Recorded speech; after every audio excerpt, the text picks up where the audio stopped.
How do you do? I'm the Dragon Man from Dragonland, and today we're going to explain why they call me the most armed man in America.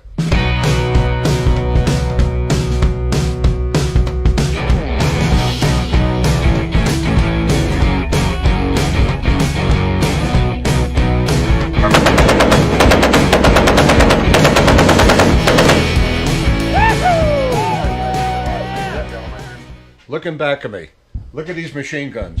Everything here works, fully operational. I have almost 200 of them on my name. I don't think anybody in the United States has that many guns in their name.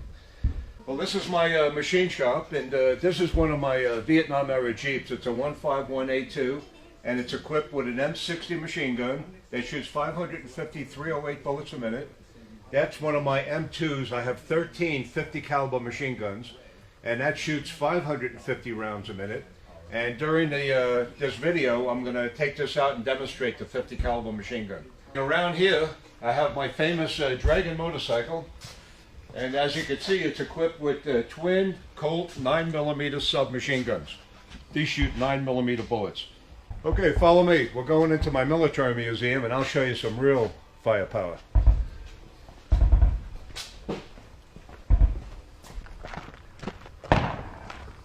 Yeah, this here's my military museum. It's 65,000 square feet.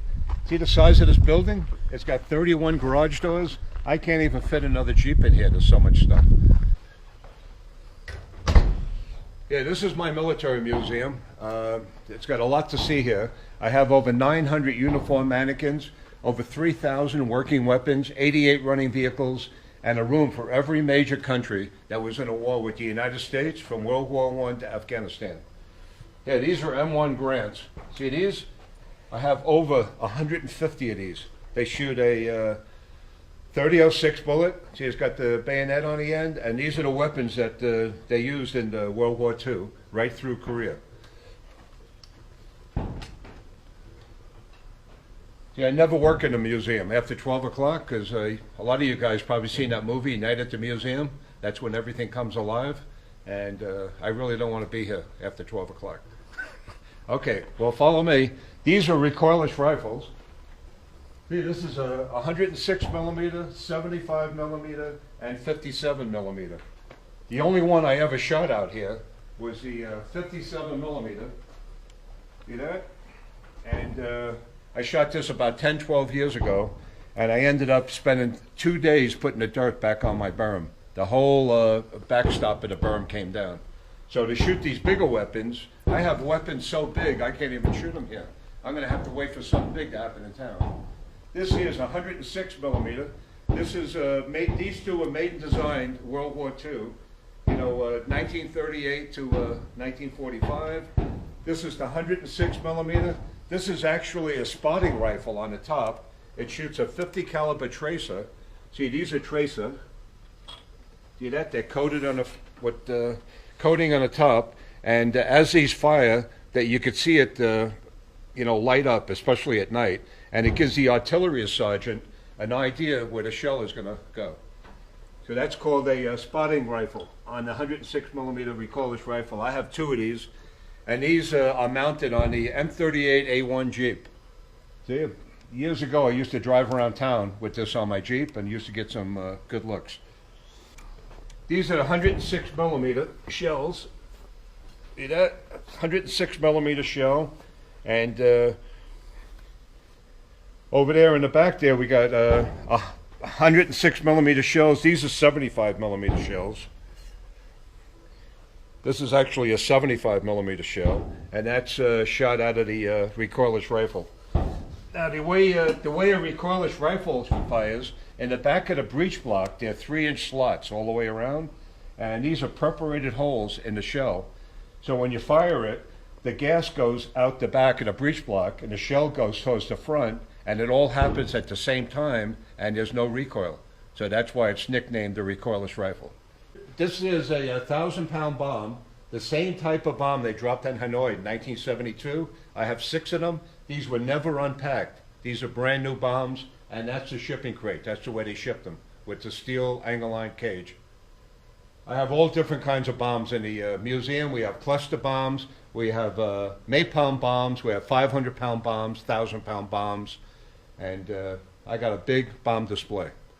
Okay, this is one of my machine gun bunkers in the museum, and you don't get any more realistic than this. This is just the way it would have been set up, you know, in World War II. This is a live 50 caliber machine gun. These here are 50 caliber bullets. Over here we got M1 Grants. See, M1 Grants, and these are M1 carbines. See that? All these guns are functionable. Everything works, nothing's fake. Because this is my private collection and not a government museum, everything could work. And look at the amount of bullets we have here. Thousands and thousands of bullets. We have hand grenades. I got hundreds and hundreds of hand grenades. And let me hop out here and I'll show you how they used to ship the hand grenades. See, each hand grenade was put in a canister like this, and then in a shipping box, just like that. They used the same box as 1938 to 45. And here, look, packed January 1943. Everything's dated.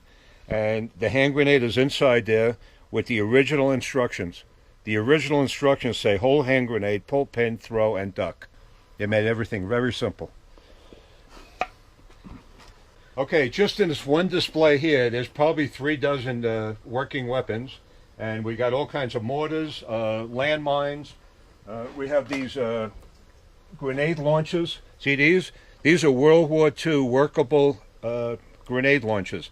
These were put on top of the M1 Grant and fired with a blank, and they go about 300 yards, come back down, fall down. This piece of wood's supposed to pop out, and then a hand grenade would go off. But of course, you got to pull the pin out first before you shoot it. These are really hard to get.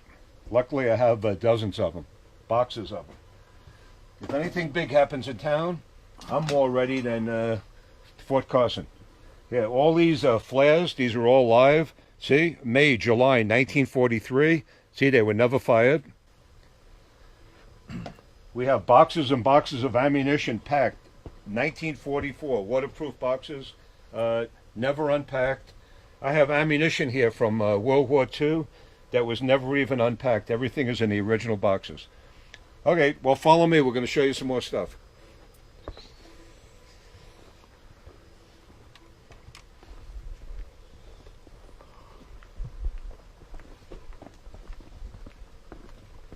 These are actually World War II weapons.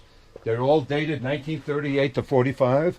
And we got M1 carbines. See, that's the paratrooper one with the folding stock. We got flare guns. We have 38s.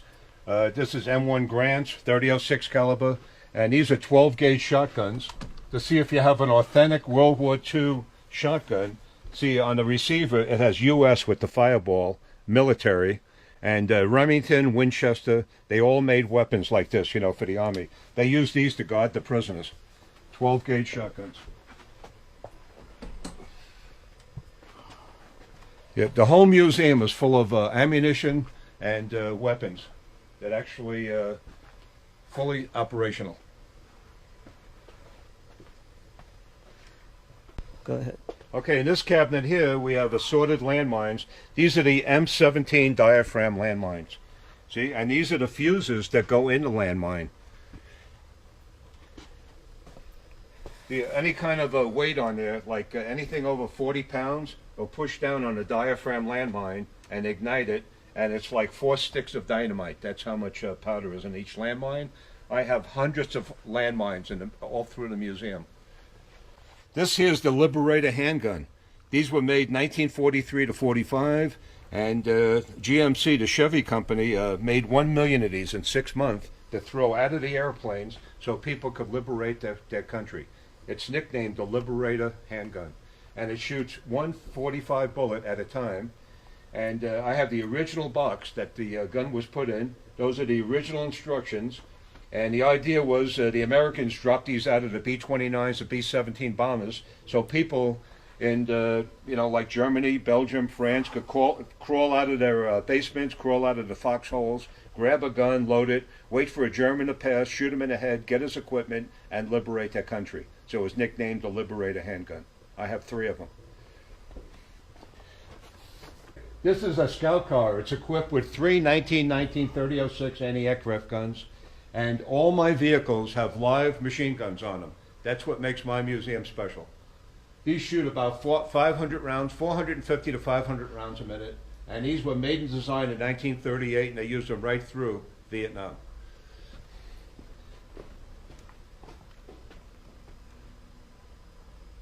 And here's a Nambu Model 99 machine gun that came back from Iwo Jima.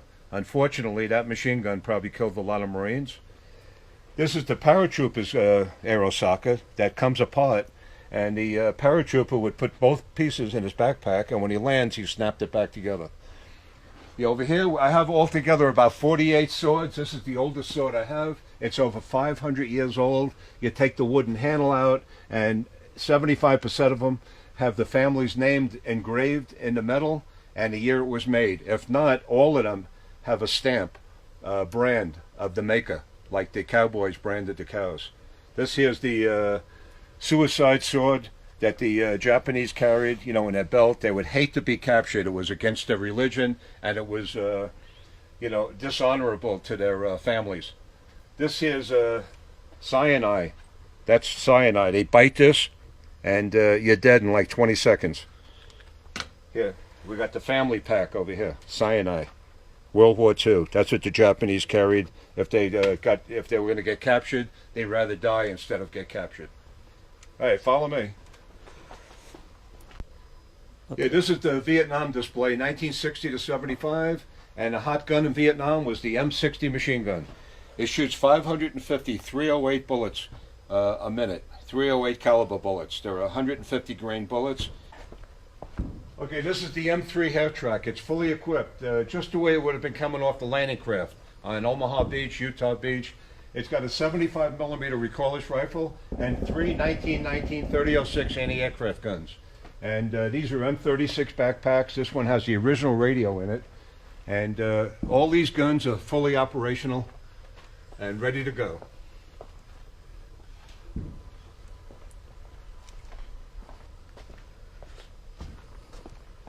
This here's the M38A1 Army Jeep. They made these 1950 to 53, and as you can see, there's a 106 millimeter recoilless rifle, and look at the size of the shell. Very heavy. This actually goes about 5 to 6 miles, and you can shoot this right off the Jeep. When you're driving around with it, the whole barrel goes in between the windshield, and it's got a clamp. This Jeep was made specifically just to haul around the 106 millimeter recoilless rifle.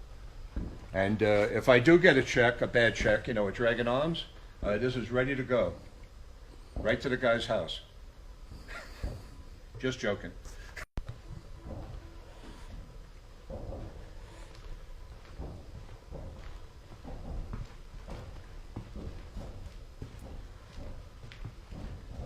Hey, this is my Russian tank we'll come up to. It weighs 40 tons. That's 80,000 pounds. And it's got a 100 millimeter gun. And this is the tank that the Russians used to fight the, you know, the Nazis, the Germans in World War II. This is a 1945. It's a T-54 model. And it's fully operational. It's got a 12-cylinder diesel motor, a 6-speed transmission, and this is the only vehicle I'm afraid to drive in and out of the museum because my garage door is 12 feet wide and the tank is 11.5 feet wide. I only have 3 inches on each side. If I hit the wall, the whole wall's going to come down. So it's just a little scary, you know? But it's fully operational, ready to go. Okay, we're going to go to this 211 Deuce and a half. This is Vietnam era. And this truck is full of 500-pound Vietnam era bombs. 500 pounds. I have dozens of them. This here is a cluster bomb. I have about a dozen of these. These were made to be dropped out of the airplane and explode 1,000 to 1,500 feet before they hit the ground, like a tremendous hand grenade that throws scrap metal all over the place. 1,000-pound cluster bomb, they're called. Hey, well, follow me. I'm going to show you my quad mount.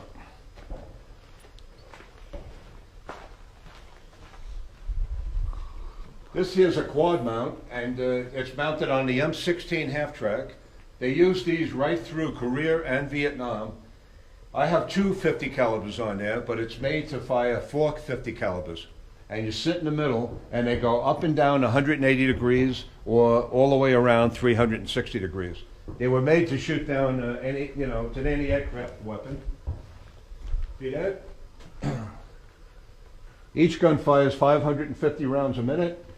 And Vietnam era, they put these in back of the M35 deuce and a halves, and they use these to lead the convoys, like through the Ho Chi Minh Trail. And this one here is, like everything else, is fully operational. Hey, come around here. This is my explosive cabinet. Yeah, check out the dynamite. Look at the date on the dynamite, 1942, 1943.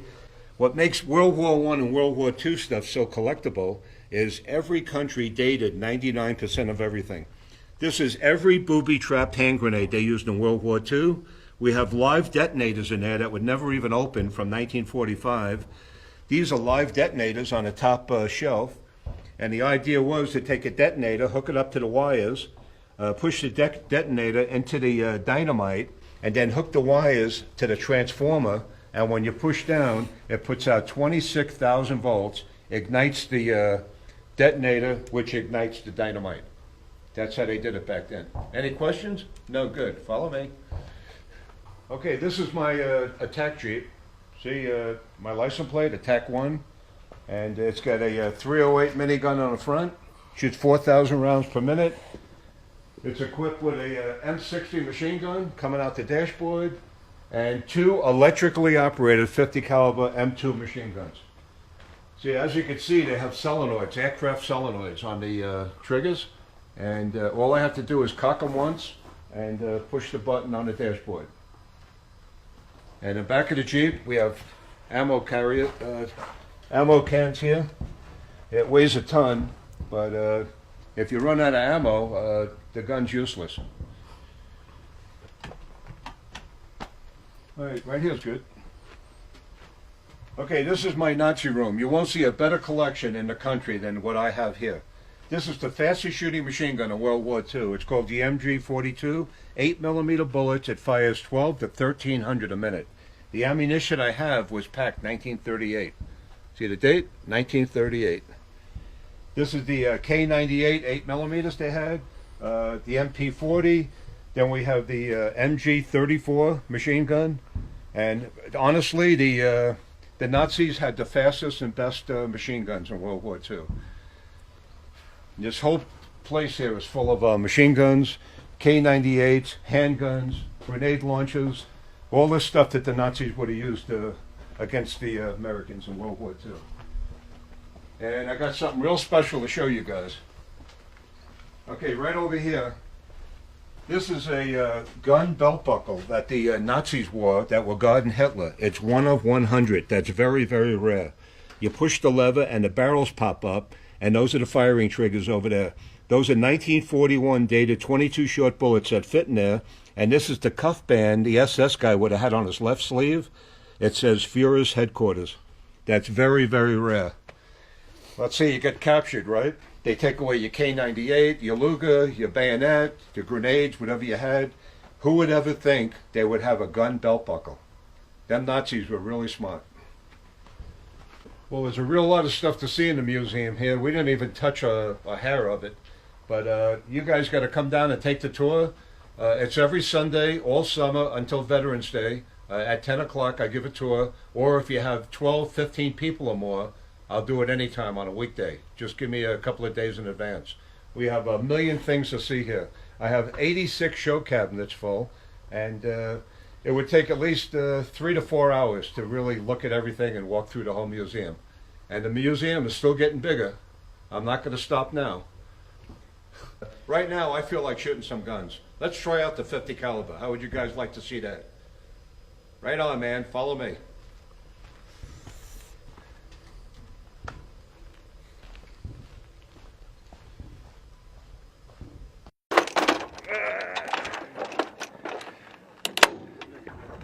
And here we go, ladies and gentlemen. Everybody's got their ear protection in?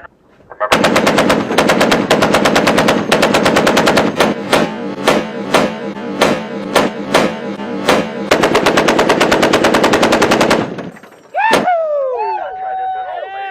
Do not try this at home. Yeah.